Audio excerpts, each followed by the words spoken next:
Halfpipe is scary. I've had a lot of issues with overcoming fear over the years. The flow state is that sense of just being absorbed in what you're doing. There's no doubt that we're in a very dangerous sport. The athletes are literally risking their lives out there. My experience in flow state is accompanied with like an ecstasy and adrenaline and excitement.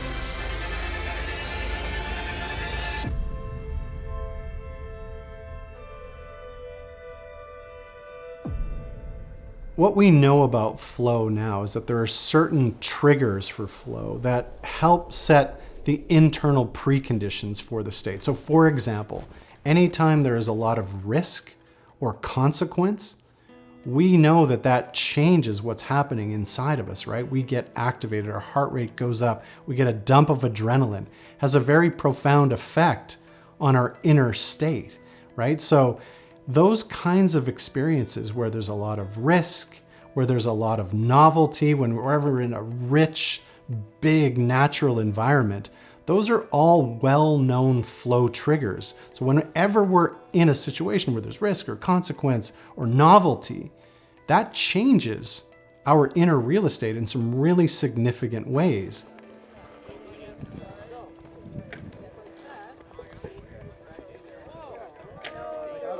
The psychological component of halfpipe skiing is a very broad subject. I think it encompasses everything from the psychological states people need to be in to perform and train well, to compete well, and also there's a huge element of overcoming fear.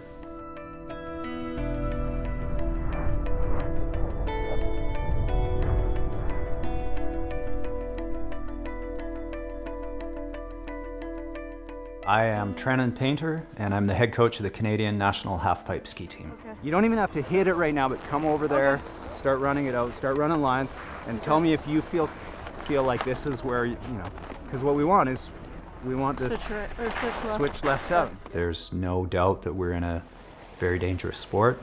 The athletes are literally risking their lives. We lost an athlete to a training accident years ago, Sarah Burke, so the danger in this sport is very real and very internalized to all of us. In terms of the half pipe, they operate with a level of fear all the time because as soon as you're inverting, you can seriously hurt yourself.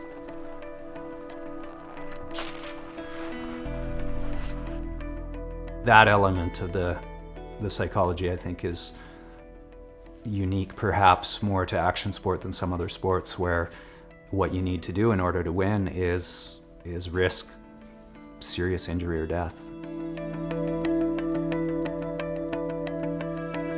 I think the ideal performance state, I've always believed that some elements of it are individual, athlete to athlete, but I think this is why we work with someone like Penny.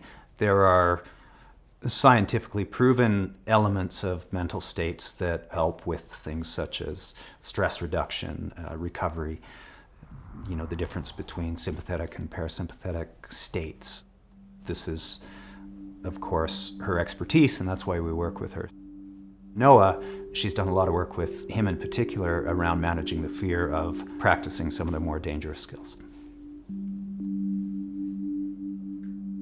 Halfpipe is scary. I've had a lot of issues with overcoming fear over the years. I definitely had a couple years when I first started getting to that podium level where I just was getting in my head and I couldn't get myself to do the tricks. And it took quite a while to step out of the fear and the overthinking and get myself to a place where I had the confidence to get back into it. So I'd say it's a constant battle navigating and managing the fear.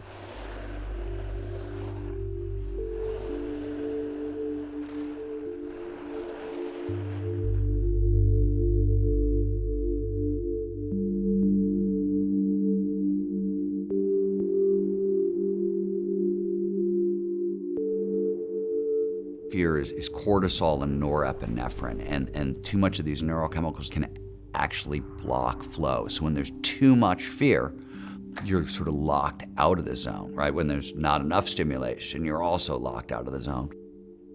If you really want to get good at sort of peak performance and flow work, a lot of what you got to get good at is regulating your nervous system and knowing, like, there's a very fine line between fear and too much fear.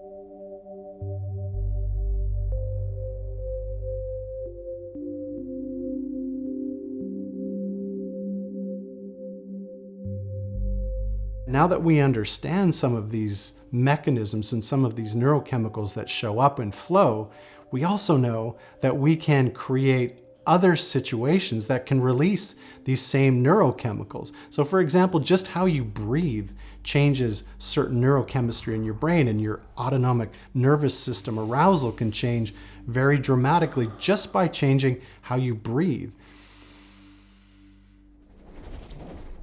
Moving your body in certain ways can drive some really interesting changes in both mind and body. And so the goal is to help set up the conditions so that we can get the most out of the time that we have in training. We work on skills physiologically to help them manage that fear, because it's there every day. It's there in training, not just in competition.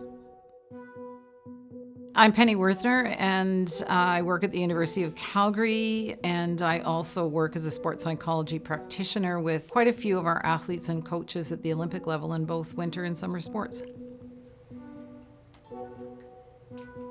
I was an Olympic athlete in the sport of track and field, or athletics, for many years, and competed in the Olympics. And you know, I learned as I competed as an athlete that the mind was almost as important as the physical body, that you needed to work on both of those pieces. Probably learned some of those lessons the hard way. So I was very interested when I finished competing to work with athletes and help them be better prepared for the stress of competition, which is really inherent in all of competitive sport.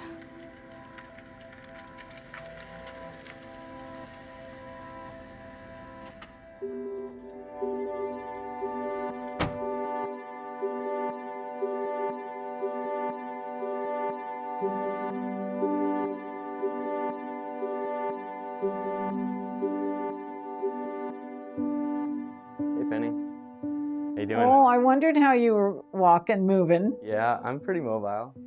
Not bad. Not bad. This is for respiration. So this will go around the belly to get the breathing in and out. When we're afraid, what does that mean? It means we're thinking, oh my God, what if we crash? And that's up in the faster brainwaves, is what if this happens? What if that happens? Oh my gosh, this could happen. Or particularly when something happens on the hill and someone does get injured, that's where we go. And it's a normal reaction.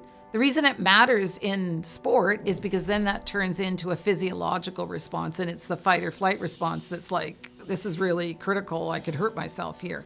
And that will never, I think I can say never, enable a performance of any kind of technical capacity, because you're too physiologically tight. You can't execute the skills that you know how to do.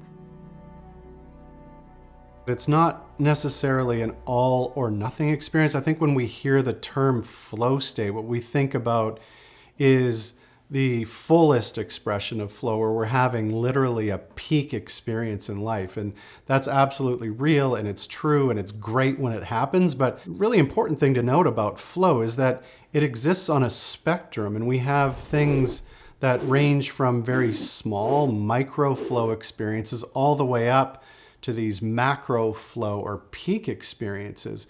And I think that's a really important distinction to make, because sure, it's great when, peak experiences show up in life and everything just feels really easy and we're just in complete control. That's great. We should try to get that as much as we can. But the really interesting thing is how much power can be leveraged by these micro flow experiences. And so when you have that experience, you don't even notice that anything is changed.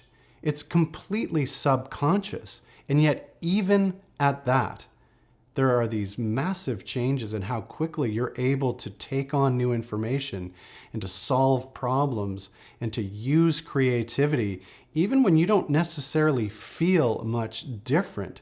Now that speaks to the real sort of primary need to start being a little bit better tuned into what flow feels like. One of the first steps in that process is just to learn to tune in to the signals that are coming into your mind or into your body, what you might call mindfulness. Just teaching yourself to be more aware of when the more subtle symptoms of flow start to show up. And they can be very subtle and they can be almost invisible if you're not knowing what to look for. So here we just measure for 2 sites on the head. So it's a 10-20 system that we go for and we're looking, or we utilize. And so we're just doing one site that's sort of near the prefrontal cortex, which is where we're processing information, thinking, etc. And then we add a little bit of conductance.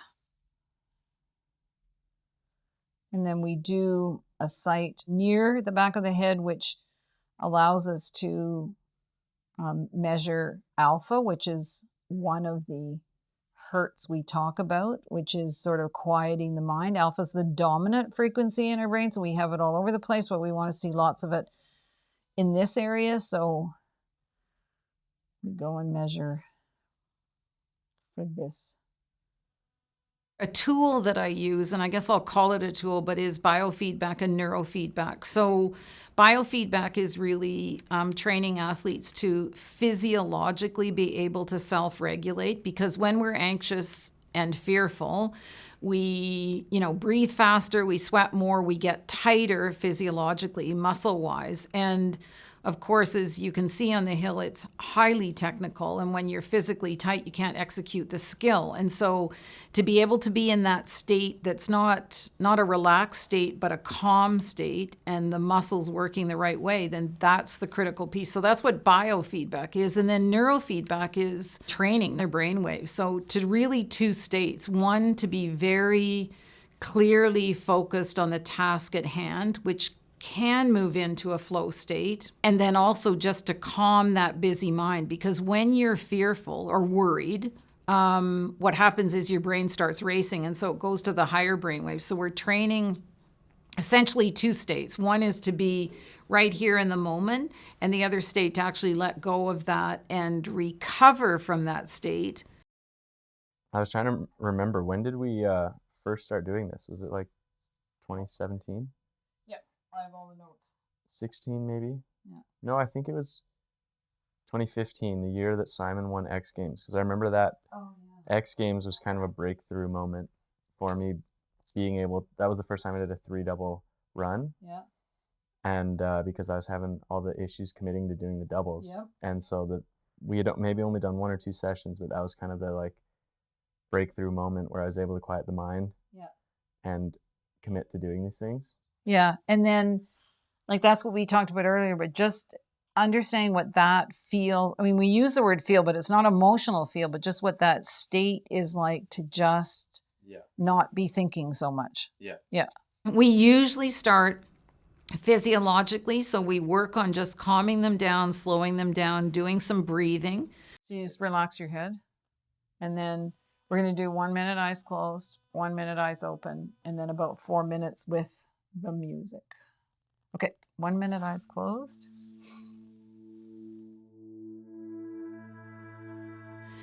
And the breathing sounds so simple, but it's so powerful because, of course, it's called biofeedback for a reason. You're getting feedback on a screen, so they see how they're doing. And the really nice piece about the physiological training is almost anybody can get way better at it. We think we know how to self-regulate and calm ourselves, and obviously some people do it brilliantly, but most of us don't. And so this is a tool where you see how you're reacting to stressful situations, and then you learn how to calm yourself in those situations. When you learn how to do it as well as you've learned how to do it, then even when we just start to slow down our breathing, then our system, our nervous system kind of catches it way quicker. Oh, okay, it's not so bad. Okay, I can. When I started working with Penny, that was kind of the game-changing moment for me, where I was able to differentiate my physical performance and my mental performance, And it was at the perfect time where I had been having these challenges and issues with overcoming fear, trying to talk myself through everything. And after the first session with her, I had the realization, just stop talking yourself through everything while you're there. Stop telling yourself to do something and just go do it. So she provided the opportunity to have that breakthrough. And see, this is another piece where when we're doing this training, an equally important piece is to kind of ask the athlete, what's happening, how they're doing it, because it's about them learning. We see the results here and see whether it's better or not better and how we build on that, but then it's you kind of reflecting on what you did and me saying, oh yeah, that looked pretty good. Oh, okay, so then that's something you can try on the hill. But it is really... She pulls up these like digital games almost, and the most common one is this digital dart and a dartboard, and she just says, go, and you have to lower certain brain waves and activate your alpha waves to the right balance, and when you find that balance, then it moves. First session, I'm just like telling myself, okay, dart to dartboard, like saying it over and over, and then when I realized that I needed to stop that voice in my head and just focus on the state of mind a little bit more, then it would go, and then I'd overthink it, and then it would stop. But it's really interesting to figure out that balance of, okay, what does that state feel like? And that was the coolest part, to give you kind of perfect reference for when you're tapping into that and how you can prolong it and maintain it. Physically, it's pretty demanding to do what we do in the half pipe. We're in the gym all the time, staying strong, because when you slam, it hurts, and even when you land well, you gotta have strong legs. So we put a lot of time in the gym, we put a lot of time on snow practicing these tricks, and most of our time does get put towards the physical side of things. But obviously the mental side is just that key element that ties it all together. The piece that doesn't work here is because you're sitting in a chair. But the problem is we just can't do EEG when you're moving, because as soon as you move, like, we get some electrical activity because something's stuck on your head, but it's not going to be anything worth doing anything with. So that's That's what we need to drill into the head for? That's what we need to drill into the head for, yeah. But you won't let me do that, so. Not yet. We spend a lot of time in hotel rooms and stuff, and I always bring a guitar on the road because it's the best travel buddy. So over the years, I've had a lot of time of sitting in hotel rooms and playing guitar, and it became kind of my next biggest passion outside of skiing.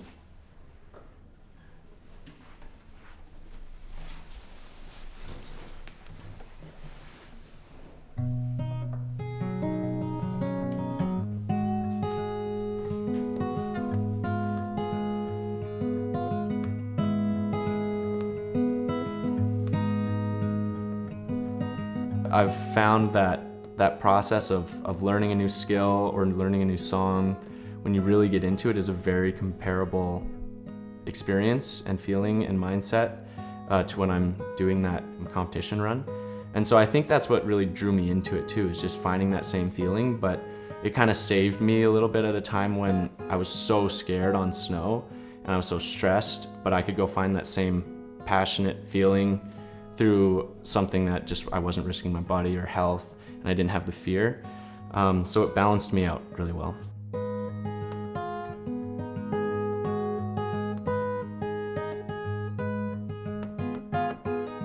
There's a lot of overlap between music and action sports. Underneath both is pattern recognition. There's still, when you're playing music, you are recognizing patterns, you're playing patterns. That's essentially the same thing going on in action sports. That overlap and the creative decision making that underneath it tends to make them both very, very flowy.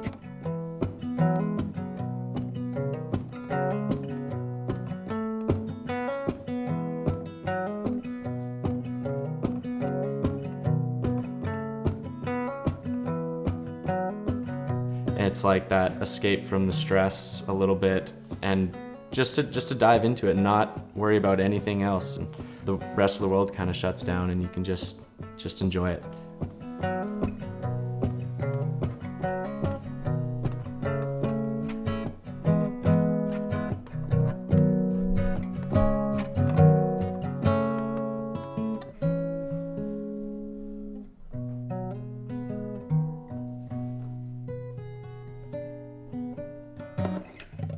We've been talking a little bit about pattern recognition, right, which is our ability to link ideas together or notice patterns.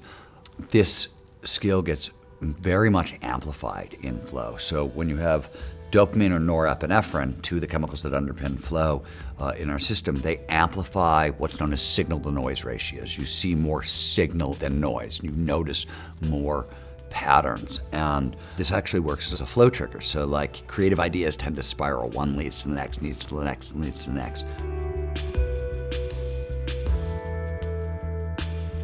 The creative side of our sport is great. There are so many different ways to be creative in half-pipe skiing, whether it's a creative new trick that no one's done, a creative version of a trick that someone else has already done, especially when it comes to your run itself, because what we're doing is we're putting a whole bunch of tricks together. Every half-pipe run is telling a story. And what's the story you want to tell? And you can tell a lot of very different stories out there. And it's something that every athlete approaches differently, but it's one of the funnest parts of being in this game, is trying to figure out that puzzle. That amount of creativity can also make things a little less predictable. As a coach, from a just purely strategic point of view, I can't always say with 100% certainty, do this. This is the best idea, right? There's always a bit like, I think the judges are gonna dig that. Let's try that, right? But you don't know for sure. But that's kind of what makes it cool too, and that's what leaves it open for that approach.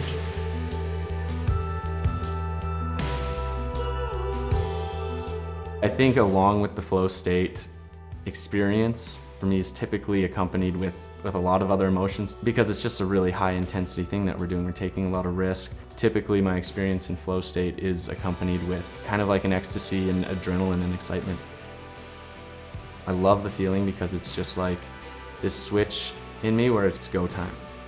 All this stress and anxiety that's just kind of sitting there, it just kind of, after all these years of doing it for so much, it's like this reserved confidence, and it just feels so cool to drop in for that run.